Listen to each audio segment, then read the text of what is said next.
لیکن جب میرے آقا صلی اللہ علیہ وسلم نے صحابہ کرام کو کلمہ پڑھایا تو وہ جیسے میں نے آپ کو ایک لفظ کہا، وہ باتوں کے غازی نہیں تھے، وہ کام کے غازی تھے۔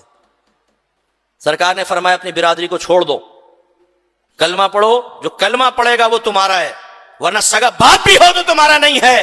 انہوں نے کہا لبیک یا رسول اللہ، ہم حاضر ہیں۔ برادریوں کو مخالف بنا لیا۔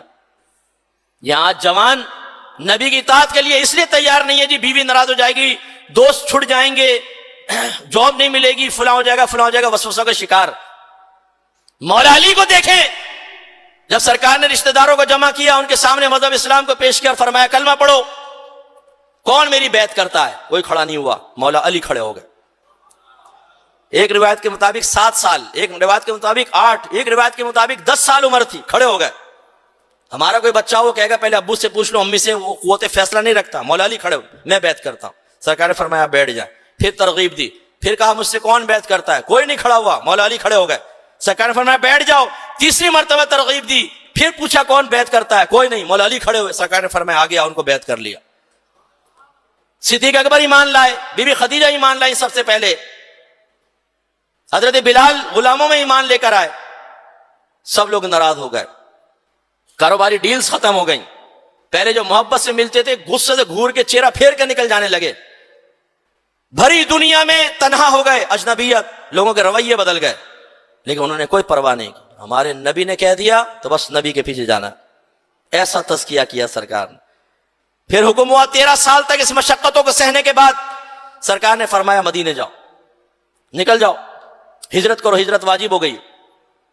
جس مکے میں بچپن گزرا ہے، برادری ہے، بزنس ہے، باغات ہیں، مویشی ہیں، ٹھنڈے پانی کے چشمے ہیں، سامان سے بھرے ہوئے گھر ہیں، لیکن کچھ لے جانے کی اجازت نہیں ہے کیونکہ شور شرابہ ہوگا تمہیں نقصان ہوگا، چپ چاپ نکل جاؤ۔ سب چھوڑ کر مدینے آ گئے، سب چھوڑ دیا نبی کے نام پر۔ یہ تزکیہ نفس کا نتیجہ ہوتا ہے کہ انسان کا جب باطن پاکیزہ ہو جاتا ہے تو وہ دنیا پر آخرت کو فوقیت دیتا ہے۔ پھر جب مدینے آئے، انصار صحابہ نے پناہ دی، انصار صحابہ نے ایک مرکز پرووائڈ کیا، یا رسول اللہ آپ ادھر آ کے تبلیغ کریں، کوئی آپ کو نہیں روکے گا، اگر آپ پر کوئی تیر چلائے گا پہلے ہمارے سینوں پہ لگے گا پھر آپ تک پہنچے گا۔ جب پہنچے سرکار نے صحابہ کرام سے، انصار صحابہ سے فرمایا ایک مہاجر بھائی کو اپنا دینی بھائی بناؤ اور اپنا آدھا مال اس کو دے دو۔ تزکیہ نفس نہ ہوتا نا تو دنیا کا لالچ ہوتا، مال کا لالچ، نہیں جی ہم نہیں دیتے، فوراً آدھے آدھے مال دیے۔ بعض صحابہ نے لیے، بعض نے منع بھی کیا۔ یہ جو صحابہ کرام کے رویہ، پھر پہلے شراب حلال تھی، بہت سے پیتے تھے، جب شراب کی حرمت کا حکم آیا، حضرت انس کہتے ہیں کہ اعلان ہوا، ایک نبی کے ندا دینے والے منادی نے اعلان کیا شراب حرام ہو گئی، شرابیں گھروں سے باہر نکال دو۔ کہتے ہیں ہم نے یہ دیکھا کہ لوگوں نے جو مٹکوں میں شراب رکھی ہوئی تھی وہ لا کے باہر بہائی، اور مدینے کی گلیوں میں شراب ایسے بہ رہی تھی جیسے پانی بہ رہا۔ پھر اس کے بعد نہیں شراب کو ہاتھ لگایا۔ پہلے گھریلو گدھے حلال تھے، صحابہ کرام کھاتے تھے۔ غزوہ خیبر فتح ہوا، صحابہ کرام نے وہاں کے گدھے پکڑے، کاٹے، ان کو چولہے پہ چڑھایا، ہنڈیاں ابل رہی ہیں۔ میرے آقا نے اعلان فرمایا اب میں تم پر گھریلو گدھوں کو حرام کرتا ہوں، کوئی نہیں کھائے گا۔ صحابہ کہتے ہیں بھری ہوئی ہانڈیاں ہیں، آگ جل رہی ہے، لذیذ کھانا تیار ہو رہا ہے، ہانڈیوں کو الٹ دیا۔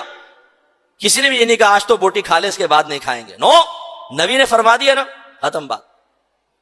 سرکار نے چندہ مانگا، لاؤ اپنے بھائیوں کی مدد کرو، غزووں کے لیے، جہاد کے لیے چندہ دو، دل کھول کر چندہ دیا۔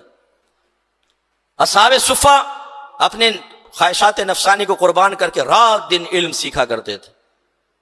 یہ تھا صحابہ کرام کا طرز زندگی، یہ ہے سرکار کی محبت کا ثبوت، یہ ہے اسٹینڈرڈ۔ کیا ہم اس کے لیے تیار ہیں؟ نمبر 1، سرکار نے فرمایا عقیدے بدل لو، تمہارے عقیدے خراب ہیں۔ صحابہ کرام نے کہا لبیک۔ آپ نے اور میں نے اپنے عقائد کے بارے میں غور کیا ہے کہ اس میں کتنا صحیح ہے اور کتنی اس میں ملاوٹ ہو گئی ہے؟